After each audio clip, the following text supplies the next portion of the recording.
여러분 얼마나 힘드시고 또 걱정 근심이 많습니까? 주의 이름으로 위로드리고 오늘 또 하나님이 주시는 용기와 힘을 얻어서 이 어려운 때를 잘 극복하며 승리하는 하나님의 아들, 딸로 살아가기를 예수님의 이름으로 권면하고 축복합니다. 예배를 준비하면서 이제 우리 찬송을 어떤 걸 부를까 이렇게 많이 생각하고 준비하는데 이 찬송의 생각이 났습니다. 무거운 짐을 나 홀로 지고 견디다 못해 쓰러질 때 불쌍히 여겨 구원해 주리 은혜의 주님 오직 예수. 여러분 힘들지만 그러나 제가 볼 때에 견디다 못해 쓰러질 때 뭐 그런 정도까지는 아닌 것 같은데 우리 하나님께서 힘 주셔서 여러분의 삶에서 모든 것을 극복하고 승리하기를 예수님 이름으로 축원합니다. 최근에 SNS에 올라온 글을 하나 소개하겠습니다. 프랑스의 93세가 된 할아버지가 코로나19에 감염되어서 병원으로 이송되었습니다. 할아버지는 24시간 동안 산소호흡기를 통해 산소를 공급받으면서 치료를 받았습니다. 그리고 상태가 많이 호전되었습니다. 그런데 병원에서 실수로 51만 프랑의 병원 치료비를 청구하였습니다. 그러자 할아버지가 울기 시작했습니다. 이것을 본 의사 선생님이 마음이 아파서 할아버지, 의료비 때문에 너무 괴로워하지 마세요. 도움을 받을 길이 있을 것입니다 하고 마음을 위로했습니다. 그러자 할아버지가 말했습니다. 나는 치료비를 낼 돈이 없어서 눈물을 흘리는 것이 아닙니다. 내가 지금 눈물을 흘리는 이유는 내가 고작 24시간 동안 공급받은 산소의 비용이 50만 프랑이나 된다는 사실 때문입니다. 나는 지난 93년 동안 하나님이 주신 산소를 이렇게 마음껏 마시면서도 그것이 은혜인 줄을 모르고 그것이 감사한 것인 줄 몰랐습니다. 생각해보니 얼마나 큰 빚을 졌는지 모릅니다. 그래서 감사하고 죄송해서 우는 것입니다 라고 말했답니다. 프랑스 돈 50만 프랑을 우리 돈으로 계산하면 약 1억 원이 되는 비용이라고 합니다. 물론 24시간 동안 산소를 공급받은 비용이 그렇게 많이 나온다는 것은 치료비 청구가 잘못된 것입니다. 그러나 우리가 이런 일을 통해서 깨닫는 것은 범사에 감사한다고 하지만은 진정으로 그 감사가 무엇인지를 잘 모르고 살지는 않았는지 하는 것입니다. 일상의 기적이라는 글에서 본 내용입니다. 그 글을 보니 우리 안구 하나를 구입하려면 1억이 든다고 합니다. 눈 2개를 바꾸려면 2억이 든답니다. 우리 신장을 바꾸는 데는 6천만 원, 간을 이식받으려면 7천만 원이 든다고 합니다. 한국에서 앰뷸런스에 실려가서 산소를 마시면 1시간당 약 36만 원의 비용이 나온다고 합니다. 그러면 하루 동안 공기를 흡입하면서 산소를 마시는 그 값을 생각한다면 약 860만 원의 공기를 공짜로 마시고 있다는 것입니다. 여러분, 이 세상에서 가장 의롭고 경건한 사람 중에 한 사람을 꼽으라면 바로 욥을 말할 수가 있습니다. 욥은 그렇게 큰 고난과 환난 중에도 하나님을 원망하지 않고 찬송하고 그 믿음이 흔들리지 않았습니다. 그러니 욥 자신이 보아도 얼마나 자기가 의로운지 욥도 자기의 믿음을 대단하게 생각했습니다. 그러나 사실은 욥도 하나님의 은혜가 얼마나 큰지를 다 몰랐습니다. 하나님이 욥에게 물으십니다. 그 욥지서에 보니까 욥의 세 친구가 계속 논쟁을 하면서 욥이 하나님에 대해 많은 말을 합니다.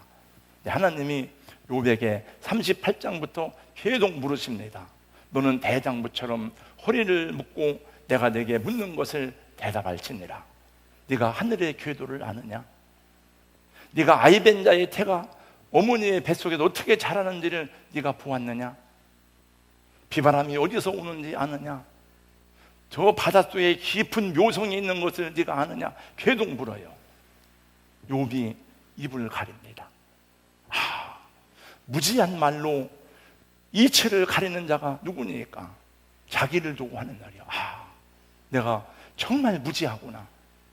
내가 하나님에 대해서 정말 모르는 것이 너무 많았구나. 주여, 내가 그동안 하나님께 대해서 귀로만 들었더니 이제 눈으로 보나이다 고백을 합니다. 여러분, 하나님의 은혜를 어떻게 여러분 우리가 다 알 수가 있습니까? 아무리 지혜가 있다 한들, 아무리 공부를 많이 한다 한들 하나님의 놀라운 섭리와 경륜을 어떻게 다 이해할 수가 있습니까? 하나님은 이해의 대상이 아닙니다. 하나님은 믿음의 대상이고 하나님은 찬양과 경배의 대상입니다. 여러분, 죄와 허물로 죽은 인생이 어떻게 하나님을 이해하고 어떻게 하나님을 찾아 알 수가 있습니까? 인간은 아무리 하나님을 찾으려고 해도 하나님을 알 수가 없어요. 하나님이 당신을 계시하기 전까지는 하나님을 알 수가 없습니다. 마태복음 강의 110번째 시간입니다. 마태복음 24장에서 예루살렘 멸망에 관한 예언을 해주십니다. 제자들이 세상 끝에는 무슨 징조가 있으리까라고 물어볼 때에 예수님께서 마지막 때에 일어날 징조에 대해서 자세하게 말씀해 주셨습니다. 저는 마태복음 24장 말씀을 가지고 5주간에 걸쳐서 여러분들에게 마지막 때에 관한 징조와 우리가 준비해야 될 것이 무엇인지에 대해서 말씀을 전했습니다. 이 말씀을 주님이 하실 때는 예수님이 십자가를 지시기 바로 전날이었습니다. 마태복음 26장에 보면 예수님이 십자가를 지는 사건이 나옵니다. 마지막 종말에 관한 예언의 말씀을 다 마치신 예수님, 마태복음 25장에서 마지막 때에 어떻게 하나님 앞에 서야 되는지, 마지막 때에 결산이 있는 것에 대해서 3가지 비유를 우리에게 말씀해 주셨는데, 그 첫 번째 비유가 여러분이 한때 오늘 말씀을 읽고 또 여러분이 많이 들은 열처녀 비유입니다. 예수님은 유대인들의 결혼식을 비유로 해요, 그 날을 준비할 것에 대해서 말씀하셨는데 1절 말씀해 보니까 그때에 천국은 마치 등을 들고 신랑을 맞으러 나간 열처녀와 같다 하리니라고 말씀합니다. 그때란 말은 예수님이 재림하시는 마지막 때를 말씀하는 것입니다. 여기에 등장하는 열처녀는 우리 성도들을 가리키는 말이고, 신랑은 당연히 예수님을 가리키는 말이지요.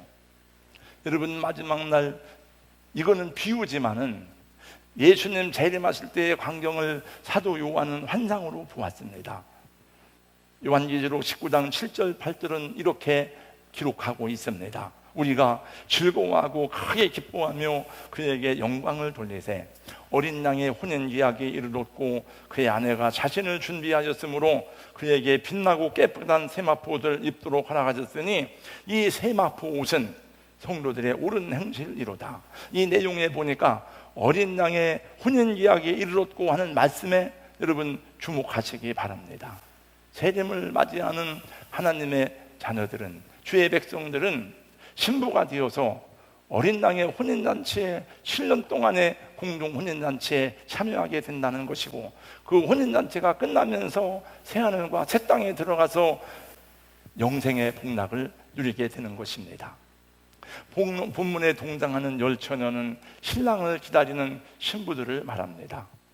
유대에서의 혼인잔치는 밤중에 이루어지는데 신부들이 등불을 들고 그 결혼식이 예비된 날에 집에서 기다리고 있으면 신랑이 오면 등불을 들고 나가서 신랑을 영접하는 것으로 결혼식이 시작이 됩니다. 여기 10명의 처녀가 나옵니다. 숫자는 중요하지 않습니다. 12명이라고 해도 되고 2명이어도 상관이 없고 20명이라고 해도 상관이 없습니다. 그런데 무슨 일인지 10명의 처녀가 등불을 들고 그날 저녁에 결혼식을 위해서 신랑을 기다리고 있는데, 해가 지고 그 다음에 밤이 어두웠는데도 신랑이 오지 않는 것입니다. 기다리고 있던 신부들이 피곤해서 졸음이 찾아오기 시작했습니다. 언제나 신랑이 오시려나. 등불을 들고 기다리는 중에 졸음이 와서 피곤하셔서 잠이 들어버리고 말았습니다. 잠이 들었는데 얼마의 시간이 흘렀는지 갑자기 소리가 들려왔습니다.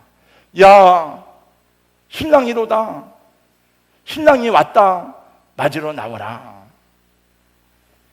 신랑이라는 말에 신부들은 깜짝 놀라 일어나서 옷을 단장하고 등불을 들고 신랑을 영접하러 나갔습니다.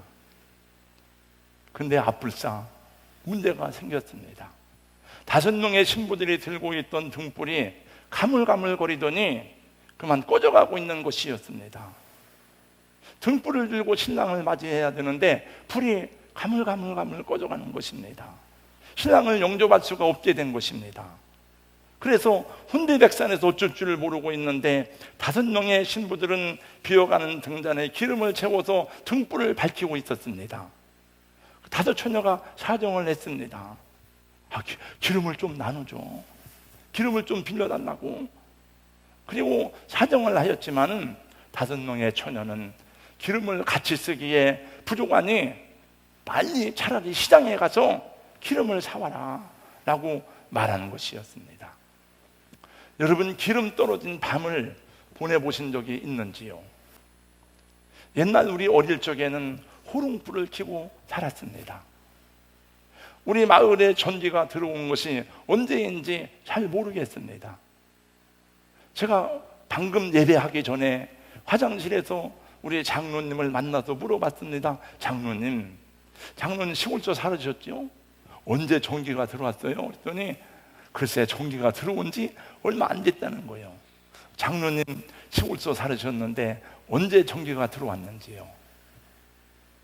저도 잘 기억이 안 나는데 아마 중학교 때까지도 계속 전기를 못 쓰고 호롱불을 켜고 살았던 것 같아요. 한번 잠깐 호롱불 사진 한번, 똑같은 건 아니지만 보겠습니다. 거의 비슷합니다. 이렇게 방 안에 다 이렇게 등경을 두면. 네. 그러면 우리 모르겠어요. 우리 어머니들의 사명은 불을 늦게 켜고 빨리 끄는 거예요. 왜냐하면 기름을 아끼려고. 그렇게. 그리고 기름을 사려면은 1시간 동안 걸어서 합덕 읍내로 가야 되었습니다. 기름을 제가 알기로 저희 고향에서 기름을 통으로 넣고 사다 쓰는 사람은 거의 없었어요. 부자들도 다 이만한 대병짜리, 소주 대병짜리에다가 기름을 하고, 제가 기름을 사러 가던 생각이 많이 납니다. 한밤중에도 가기도 하고 낮에도 가기도 하고 그러는데 저희 어머니 하시는 말씀이, 야, 불을 일찍 켜면은 쌓아나온 며느리 들어온다고 맨날 잔소리를 하셨어요. 아마 기름을, 그 미신이 아니고 기름을 아끼려고 그런 것 같아. 그래, 겨울이면 다 호롱불 밑에 앉아가지고 이를 잡느라고 다 이를 잡다가 이가 하도 많으니까 우리 어머니는 석회를 막 깨물다가 하면 다다다다다다다다 막 이 타는 소리가 들리고 막.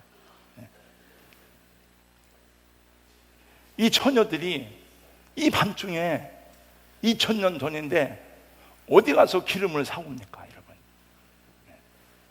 자동차가 있는 것도 아니고 옆에 주유소가 있는 것도 아니고 이 깜깜한 밤중에 정신이 혼비백산해서 큰일이 난 것입니다. 이렇게 할 수도 없고 이렇게 할 수도 없고 어찌할 바를 모르는 거예요. 사랑하는 여러분, 예수님 오실 때에 이런 모습이 되지 않기를 주님의 이름으로 권면하고 축복합니다. 오늘 말씀해 보니 예수님은 이 여인들을 보고 하는 말이 미련한 자라고 말씀하고 있습니다. 여기 나오는 미련하다는 말은 헬라어로 모라이라는 단어인데 게으르고 태만하다, 그런 뜻입니다. 게으르다는 것입니다. 나태하다는 것입니다. 그래서 준비하지 않았다는 것입니다. 슬기로운 5 처녀가 나옵니다. 슬기롭다는 단어는 호로니모이라는 말인데 생각이 깊다, 부지런하다는 뜻입니다. 여러분, 교회는 예수님의 신부가 됨을 계속 성경이 말씀하고 있습니다. 그러므로 사랑하는 성도 여러분, 여러분이 교회입니다. 건물이 교회가 아니고. 그러므로 주님 오시는 날에 당황하지 아니하고 어찌해야 될까? 이리 가야 될까? 저리 가야 될까? 혼비백산하지 아니하고 기쁨으로 주님을 영접할 수 있는 슬기롭고 지혜로운 5 처녀와 같은 성도들이 되시기를 예수님의 이름으로 축원합니다. 여기 나오는 미련한 5 처녀는 어찌하여 기름을 준비하지 않았을까요?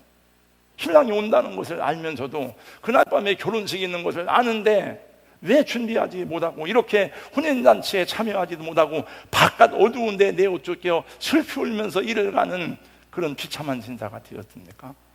성경에 보니까 미련해서 그렇다는 것입니다. 잠언서 말씀해 보니까 미련한 자의 특징이 많이 나옵니다. 잠언서 28장 26절 자기의 마음을 믿는 자는 미련한 자요라고 말씀했습니다. 잠언서 18장 2절 말씀해 보니까 미련한 자는 명철을 기뻐하지 아니하고 자기의 의사를 드러내기만 기뻐한다고 말씀했습니다. 미련한 자의 특징 가운데 하나는 자기 얘기만 하는 거예요. 자기 말만 합니다. 하나님 말씀 듣지 않습니다. 남의 말을 듣지 않습니다. 미련한 자의 특징 가운데 하나는 잠언서 26장 말씀해 보니까 말이 많고 핑계가 많고 게으릅니다. 그래서 그 마음에 잡초가 많이 일어나게 됩니다. 여러분 주변에 게으른 자의 밭을 보니까 지나가는 사람이 보다가 이게 누구네 밭인가? 야, 잡초가 무성하구나, 알곡이 없구나, 그리고 탄식을 한다는 거예요. 왜 이 다섯 처녀는 기름을 준비하지 않았을까? 제가 드리는 얘기는 신학적인 해석이 아닙니다. 주석에 나오는 이야기도 아닙니다. 이 말씀을 전에도 여러 번 전한 적이 있고 새벽 예배 하다가 마태복음 강의한 적도 있고 하는데 어느 날 문득 왜 이 다섯 처녀는 기름을 준비하지 않았을까? 제 생각에 떠오르는 어느 누구한테 배운 게 아닙니다. 이 다섯 처녀는 신랑을 사모하는 사람들이 아니야. 신랑을 사랑하는 사람들이 아니에요. 여러분, 사랑하지도 않는 신랑을 위해서 그렇게 간절히 기다릴 필요가 있습니까? 사모하는 마음도 없는데 멀리 시장까지 가서 많은 비용을 들여서 기름을 사올 필요가 있습니까? 우리가 누군가를 사랑한다면 그 사랑 때문에 수고하고 헌신하고 희생하고 눈물을 흘리는 것이 어려워도 감당합니다. 사랑하는 자녀를 위해서 음식을 기쁨으로 준비하고 그리고 수고하고 감사함으로 그를 위해 희생하기를 마다하지 않을 것입니다. 여러분, 주님을 사랑하는 성도는 주일이 오는 것을 기뻐합니다. 내가 주일날 하나님께 예배하러 가는구나. 내가 하나님께 영광을 돌려야 되겠구나. 오늘 목사님이 무슨 말씀을 전할까? 오늘 우리가 어떻게 하나님께 영광을 돌릴까? 그러나 주님을 사랑하지 않는 사람은 주일 또 주일이야, 가서 또 예배 드려야 되겠네, 부담이 됩니다. 힘이 듭니다.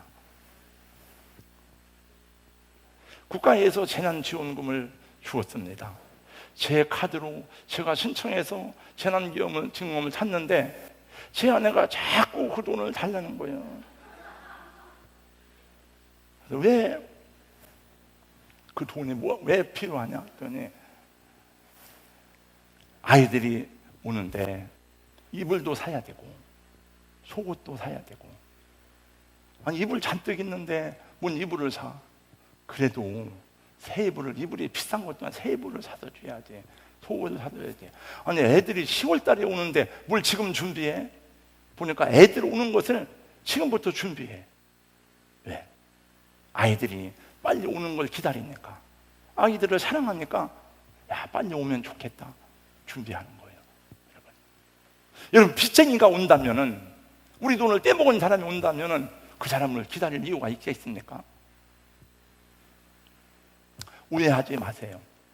제가 재난지원금 제 카드로 사서 다 썼는데 사실은 그보다 더 많은 돈이 제 아내가 뺏어갔습니다. 맨날 제가 당한 거예요. 재난지원금 다 가지고 쓴다 그래서 처음에 20만 원 줬다가 또 30만 원 줬다가 현찰로 계속 주다 보니까 더 많이 들어가더라고요. 제가 쓴 게 아닙니다. 여러분, 지금은 베트남, 필리핀 이런 동남아시아에서, 카자흐스탄 같은 중앙아시아에서 우리나라에 돈을 벌러 온 사람들이 많습니다. 그러나 우리 장로님들은 아실 거예요. 아마 70년대, 80년대는 우리나라 사람들이 열사의 사막에 돈을 벌러 나갔습니다. 막 5일 떠나가 일어날 때에 사우디아라비아로, 리비아로, 쿠웨이트로 돈을 막 벌러서 나갔습니다. 기술자로 가는 것만이 아니라 노동자로 다 나간 거예요. 저희 큰 매형도 상당히 오랫동안 쿠웨이트의 건설 현장에서 일을 하다가 돌아왔습니다. 남편이 나가서 열심히 열사의 사막에서 힘들게 일을 해서 돈을 보내오면 그 아내들은 남편의 고생을 생각하면서 그 돈으로 알뜰살뜰 살림을 하면서 아이들 공부시키고 저축도 하고 그러면서 전세를 살던 사람은 조금 더 좋은 전세로, 그리고 또 조그만 집이라도 장만하려고 애를 쓰고 허리띠를 졸라매고 희망을 가지고 살았습니다. 그러나 어떤 부녀들은 그 돈으로 도박을 하고 이리저리 헤프게 쓰고 바람이 나는 일도 적지 않아서 사회적 문제가 된 적도 있었습니다. 여러분, 그러면 남편이 돌아오는 날에, 남편이 오는 날이 가까울 때에 어떤 생각을 하겠습니까? 열심히 준비하며 살아간 사람은 남편이 오는 날을 기다리고 고대하지만은 제 마음대로 바람피고 돈을 다 써버린 아내들은 남편이 오는 것이 반갑지 않습니다. 오다가 무슨 차라리 사고나 나면 어떨까, 이런 생각을 하는지도 모르겠습니다. 미련한 자들은 등은 들고 있었지만 기름을 준비하지 않았어요. 기름을 준비하려면 돈을 들여야 됩니다. 그리고 이 기름은 석유를 말하는 게 아니에요. 옛날에 감람류 기름을 짜서 그 등불을 켰습니다. 감람류 기름을 짜려면 에너지가 들어가고 땀을 흘려야 되고 수고를 해야 되는 거예요. 사랑하지도 않는데, 사모하지도 않는데 뭔 그런 수고를 합니까? 그러니까 안 한 거예요. 그러나 슬기로운 다섯 처녀는 신랑이 온다고 그러니까, 아, 내 사랑하는 신랑이, 내 사모하는 그 신랑이, 우리 낭군님이 오신다는데 그날 밤에 혼인잔치를 기다렸는데 준비하지 않을 이유가 없는 거죠. 기름을 준비하는 것입니다. 사랑하는 성도 여러분, 예수님이 우리의 신랑이 되고 우리가 신부가 되는데 신랑 대신 예수님을 사랑하십니까? 네. 아니, 예수님을 사랑하세요? 여러분 자꾸 고백해야 돼요. 저는 그 새벽 예배 드리고 한 2시간, 3시간 기도하고 막 힘들지만은, 그럼 좀 누워서 쉬어요. 제가 누워있는 동안에, 아, 주님 사랑합니다. 정말 사랑해서만 그런 건 아니고 그래도 자꾸 고백하는 거예요. 여러분, 예수님도 얼마나 사랑에 목말라 하고 예수님도 여러분의 사랑을 갈급하게 기다립니다. 그래서 예수를 모르는 사람들에게는 네가 나를 믿느냐 이렇게 물어보지만 제자들에게는 물어보기를 네가 나를 사랑하느냐 3번 물어봐. 네가 이 사람들보다 나를 더 사랑하느냐. 주님도 사랑을 원해. 하나님이 짝사랑하는 게 너무 많아요. 당신은 우리를 얼마나 사랑하시는지 물과 피를 다 흘리면서 능력과 저주를 받으면서 사랑하고 희생하고 헌신했는데 저 사람들은 사랑하는 마음이 없어. 나 예수를 천국 가는 징검다리로 알아. 그 하나님이 기뻐하는 게 아닙니다. 여러분, 만일 누구든지 주를 사랑하지 않으면 저주를 받을지어다, 그런 말씀이 성경에 있어요, 없어요? 성경에 있습니다. 고린도서 16장 22절 말씀 보세요. 바울 사도가 마지막으로 고린도 교회 성도들에게 권면하고 말합니다. 누구든지 예수를 사랑하지 않으면 저주를 받을 것이다. 여러분, 주님을 사랑하시기를 주의 이름으로 축원합니다. 주님을 사랑하는 것만큼 예배가 기쁘고 감사하고 봉사하고 섬기는 것이 그렇게 지치고 피곤한 일이 아닐 거예요. 아마 여기 나오는 말씀은 비유잖아요. 비유. 그렇다면 등은 무엇이고 기름은 무엇을 말하는 것입니까? 그럼 뭐 간단합니다. 이건 어려운 해석이 아니에요. 등은 신앙의 외면적인 모습을 말하는 거예요. 난 동산교회 교인입니다. 나는 목사입니다. 나는 장로입니다. 나는 권사입니다. 나는 3대째 예수 믿는 집안의 아들입니다. 나는 새가족입니다. 다 신앙의 모양을 갖고 있습니다. 그러나 우리가 그 신앙의 모양 때문에, 그 직분 때문에 칭찬을 받고 상급을 받고 구원받는 건 아니에요. 그 신앙의 형식 안에 내용이 들어있어요. 내용이. 그 내용이 뭡니까? 그 내용이 기름입니다. 목회자는 목회자로서의 양심과 경건과 사랑과 희생으로 주님을 섬기고 성도들을 위해서 섬기고, 장로는 장로로서의 수고와 섬김과 자기 부인을 통해서 주님을 섬기고, 권사는 권사대로, 집사님은 집사님들대로 각각의 자기 믿음의 신앙을 가지고 주님을 섬기는 거예요. 그래서 성경은 말씀하기를 술 취하지 말라는 방탕한 것이니 오직 성령의 충만을 받으라고 명령하는 것입니다. 또 여러분, 에베소서 강의를 얼마 전에 마쳤습니다만 하나님의 전생갑주를 입으라고 우리에게 거듭거듭 요청하고 있는 것입니다. 지혜로운 사람은 준비합니다. 지혜로운 사람은 때를 납니다. 내가 무엇을 해야 되는지를 알지만, 미련한 사람은 자기가 해야 될 일이 무엇인지를 알고서도 하지 않는 거예요. 준비하지 않습니다. 여러분, 갑자기 밤에 준비하라는 게 아니에요. 그날 밤이 언제인지는 모르지만 이 처녀들은 그날 저녁에 신랑이 온다는 약속을 다 갖고 있는 사람들입니다. 그러므로 길고 긴 낮에 기름을 준비하면 되는 거예요. 그러므로 핑계치 못할 것입니다. 예수님이 말씀하셨습니다. 때가 아직 낮음에 나를 보내신 이의 일을 우리가 하여야 하리라. 밤이 오리니 그때는 아무도 일할 수 없느니라. 여러분, 밤이 오면 아무도 일을 못합니다. 여러분, 우리가 나이 90, 100살 돼서 일할 수 있습니까? 우리 죽어서 여러분 주일 할 수 있습니까? 천국 가서 주일 할 수 있습니까? 못해요. 어두운 밤 시대니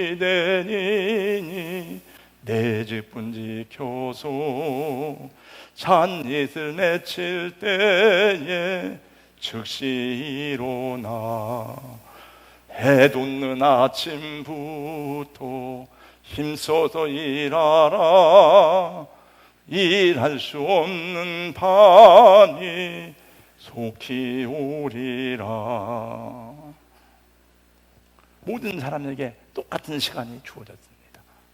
이 사람도 하루 24시간, 이 사람도 24시간.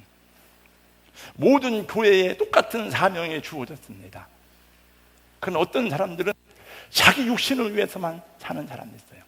자기 육체를 위해 사는 자는 썩어질 것을 거두고, 성령을 위해 심는다는 성령으로부터 영생을 거두리다. 어떤 교회는 불편하고 어렵게 살면서도 복음 전하고 선교하는 교회가 있어요. 전주 안디옥 교회의 표어는 불편하게 살기 운동이에요. 우리가 조금 더 불편하자. 별명이 깡통교회. 그 뜨거운 여름에도 여러분, 깡통으로 집을 만들었으니까 얼마나 뜨겁겠습니까? 여름에. 겨울에도 난방기구가 없어. 그냥 지금은 모르게 커다란 통 배치가 갖다 놓고 통나무로 떼는 거예요. 그리고 그렇게 헌금해가지고, 여러분, 제가 그 교회 책이 있는데 정말이에요. 선교사 파송하는 교회는 넘겨도 끝이 안 나. 넘겨. 오늘 교회 50만 원, 30만 원, 120만 원 다 정말 넘겨도 끝이 안 나는 거예요. 네. 이동희 목사님. 그럼 지금은 은퇴하셨습니다. 네. 어떤 교회는 자기 교회만 살찌우고, 자기 교회 가꾸고, 자기 교회 다 하는 데만 관심을 집중하는 교회가 있어요. 그럼 뭐 저는 판단할 수가 없어요. 주님이 아시겠죠. 네. 하나님께서 기회를 주셨을 때에 일해야 하는 줄로 믿습니다. 우리의 시간에 우리가 일을 해야 되는 것입니다. 건강할 때, 시간이 주어졌을 때 해야 되는 거예요. 이 문제 해결되면 내가 다음 주부터 할 거야. 내가 이 어려움 해결하면 내가 11조 하지. 지금 못하면 다음에도 못합니다, 여러분. 내일은 내 시간이 아닙니다. 내일은 보장된 시간이 아닙니다. 선교는 언제나 하고 싶을 때 하는 게 아니에요. 교회 건축도 우리가 하고 싶다고 하는 게 아닙니다. 하나님이 기회를 주실 때 하는 것이고, 주님이 말씀하실 때 순종해야 하는 줄로 믿습니다. 그래서 우리 MD의 사명 가운데 하나가 즉시 순종이에요. 즉시 순종. 하고 싶으면 즉시 그 사람 가는 거예요. 아, 하나님 그 사람 만나라고 내 마음에 감동, 즉시 가는 겁니다. 그래야 생활도 여러분 복을 받는 줄로 믿습니다. 여러분, 천국은 죽어서만 가는 게 아니에요. 여러분, 이 땅에서 막 십자가 지고 막 힘들고 고난 가운데 살다가 천국, 그게 아니고 여러분 행복하게 건강하게 기쁘게 신앙생활 하다가 이 땅에서도 구원받은 자의 행복한 삶을 살다가 천국으로 가는 것이 지혜로운 성도의 승리하는 신앙생활이 되는 줄로 믿습니다. 우리 권사님들, 장로님들에게 감사드려요. 우리 교회를 건축할 때 말씀 준비하다 생각해 보니까 교회 건축할 때 교인 70명도 안 됐습니다. 한 5, 60명 모이는 사람이 재직이 40명이 안 됐어요. 돈 하나도 없었습니다. 월세 70만 원, 보증금 700만 원에 70만 원씩 내고 있었어요. 뭐 어떻게 성전 건축합니까? 근데 하나님이 계속 우리 교회 오는 목사님들마다 성전 건축해야 됩니다. 성전 건축해야 됩니다. 그래서 성전 건축하다 했더니 아무도 반대를 하지 않고 성전 건축할 때 나간 분은 2사람밖에 없어요. 다 믿음으로 응답하고 여러분들이 뭐 집을 팔고 전세를 팔고 매고 그러지 않았더라도 기도했을 뿐입니다. 그때 건축을 못했으면 그냥 맨날 2층을 전전하는지 그건 알 수가 없는 거예요. 여러분, 저는 그런 기회를 많이 봤어요. 하나님이 하라는 기회를 주실 때에 할 수가 있는 겁니다. 탄자니아 선교하기로 하였지만 문이 닫히니 갈 수가 없는 것입니다. 장로님이 목사님, 내가 1,000만 원 낼 테니까 믿음으로 가십시다. 그래도 못 갑니다. 돈이 없어 못 가는 게 아니에요. 시간이 없어 못 가는 게 아니에요. 문이 막혔는데 어떻게 가요, 여러분? 1억 있어도 못 갑니다. 할 수 있을 때 해야 되는 거예요. 네. 한 가지 생각할 수 있습니다. 그 슬기로운 5처녀는 기름 좀 나누어 줄 것이지, 함께 신랑을 맞이할 것이지 뭘 자기들만 살겠다고 기름 등불 들고 신랑을 영접하러 가냐고. 여러분, 믿음은, 구원은 나누어 가질 수가 없는 것을 보여주고 있습니다.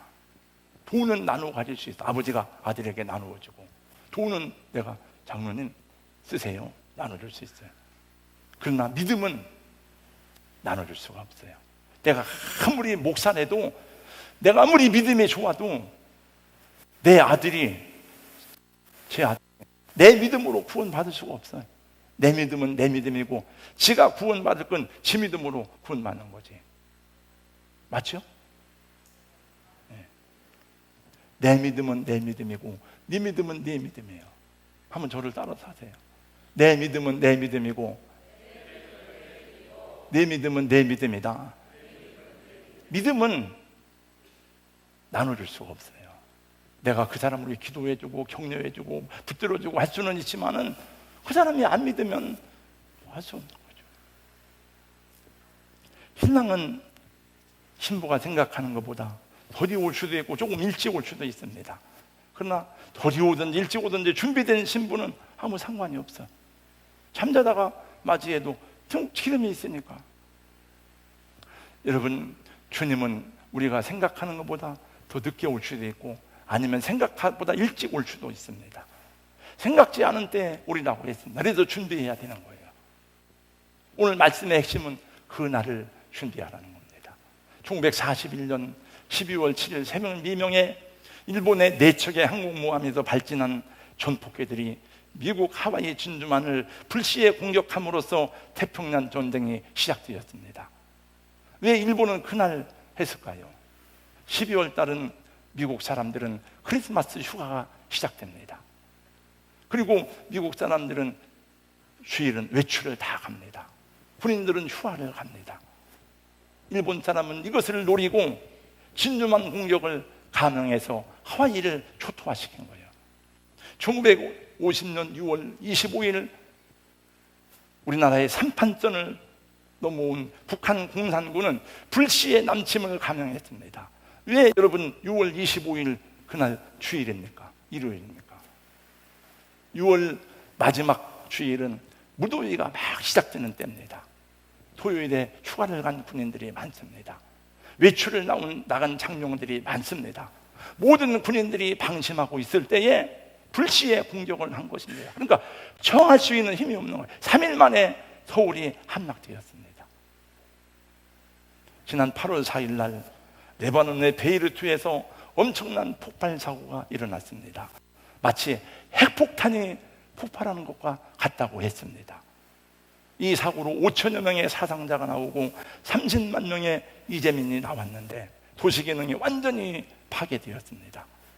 인화성 실산 암모늄 창고가 폭발해서 그렇다고 하는데 이미 관계자들은 6년 전부터 위험합니다. 계속 얘기를 했다는데 처리를 안 해준 거예요. 결국은 이런 사고가 난 것이죠. 우리들이 살고 있는 세상은 아무도 예측할 수 없는 일들이 복병처럼 숨어 있다가 우리 앞에 닥쳐오고 있습니다. 주님의 오심도 준비된 사람들에게는 환희와 영광의 날이지만 준비되지 않은 사람들에게는 피할 수 없는 비극의 날이 될 것이라고 성경은 경고하고 있대요. 준비하는 게 어려운 게 아니에요, 여러분. 그냥 믿음, 감사하며 믿음으로 살아가는 겁니다. 주님 사랑하면서. 예수님 왜 이렇게 도디 오시는가? 아니, 우리 박순님 집사님 어려서 주일학교 다닐 때부터 예수님 맞을 준비됐네 노래하고 했는데 지금 수십 년 지났는데 뭐 그때 온다고 하더니 왜 여태껏 안 오는 거야? 아니, 우리 어려서부터 그 말씀 드렸는데 왜 안 오는 거야? 거짓말 말어. 그렇게 조롱하는 사람들이 말씀에 있다고 그랬어요, 없다고 그랬어요? 여러분, 제가 지금 시간이 이제 얼마 안 남아서 말씀 생략합니다. 베드로서 3장 3절 4절 이하의 말씀에 보면 나와요. 말씀에 조롱하는 자들이 와서 그때부터 주님 오신다더니 언제 오느냐? 거짓말 마. 이렇게 한다는 거예요. 근데 그 다음 절에 보니까 주님이 뭐라고 하는 거 하면은 주께서는 하루가 천년 같고 천년이 하루 같은 이 한 가지를 잊지 말아라. 첫 번째 심판은 물로 세상을 심판했지만 두 번째 심판은 불로 세상을 심판하는데 멸망의 날까지 하나님이 보존해 주신 것이다. 그걸 알아. 그리고 그 다음 절 베드로서 3장 9절에 보니까 이렇게 말씀하십니다. 다 같이 함께 읽습니다. 다 같이요. 시작. 주의 약속은 어떤 이들이 더디다고 생각하는 것 같이 더딘 것이 아니라 오직 주께서 너희를 대하여 오래 참으사 아무도 멸망하지 아니하고 다 회개하게 이르기를 원하시느니라. 할렐루야. 주님도 빨리 오고 싶지만은 아이고, 네 아들 아직 안 돌아왔잖아. 네 남편이 아직 예수 안 믿잖아. 그러니까 내가 기다리는 걸 해야 돼. 여러분, 계시록 말씀해 보니까 순교자들의 피가 막 하나님께 호소합니다. 주여, 우리의 피를 신원하여 주게 아니하시기를 어느 때까지 하는데 왜 빨리 안 옵니까? 하니까 잠깐 기다려라. 저 구원받을 사람이 다 찰 때까지. 주님이 더 답답하지만 주님은 원래 예수님은 잘 참는 선수잖아요. 그러니까 주님이 참고 기다리는 거예요. 한 영혼 더 구원하게 하시려고.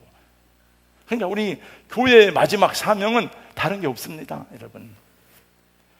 영혼 구원하는 것이 교회의 마지막 사명이고 주님이 제일로 기뻐하는 줄로 믿습니다. 구원의 문이 닫힌 다음에는 들어갈 수가 없어요, 여러분. 성경 말씀 보세요, 여러분. 네.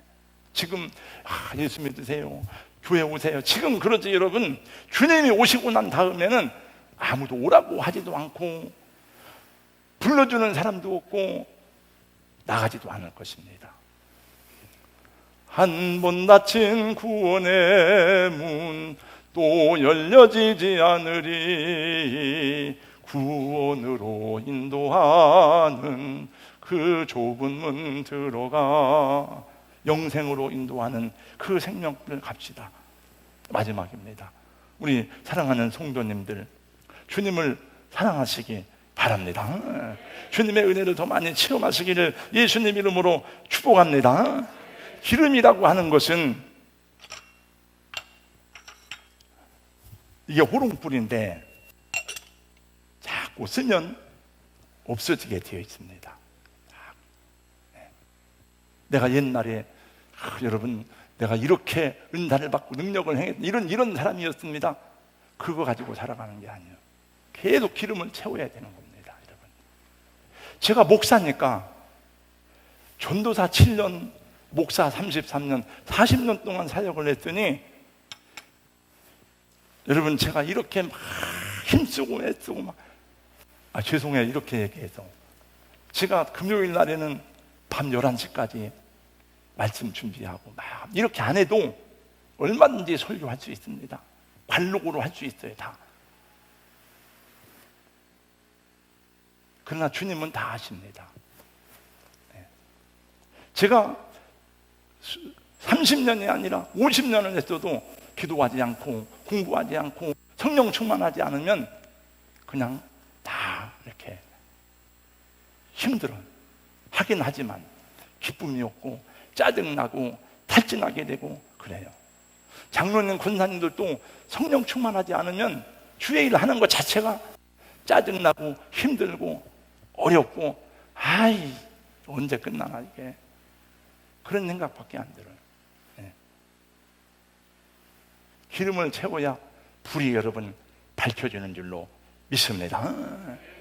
기름을 채워라 계속하게 주 맞을 준비됐느냐 이 세상 심판날 가까웠네 계속하게 기름 채워라. 제가 여러분 이거는 애들도 잘 불러. 그래서 저는 노래를 못하니까 이거를 제가 집에 가서 혼자 저녁 밤중에 연습합니다. 연습. 이 한 절 하려고 제가. 네. 네. 하나님이 왜 저한테는 음악하는 능력을 안 주셨는지. 네. 여러분, 예, 주님 사랑하시고 성령 충만해서 기쁨으로 신앙생활 하시길 예수님 이름으로 축원합니다. 그래서 복을 받으면서 잘 감당하고 그러다가 주님 오시면 천국 가는 거고 주님 우리 시대에 안 오면 그냥 우리 살다가 하나님 나라 가면 되는 거죠. 이렇게 지혜롭고 슬기로운 다섯 처녀와 같은 주님의 신부들이 되기를 예수님의 이름으로 축원합니다. 축복합니다. 할렐루야. 네. 기도하겠습니다. 하나님 감사합니다.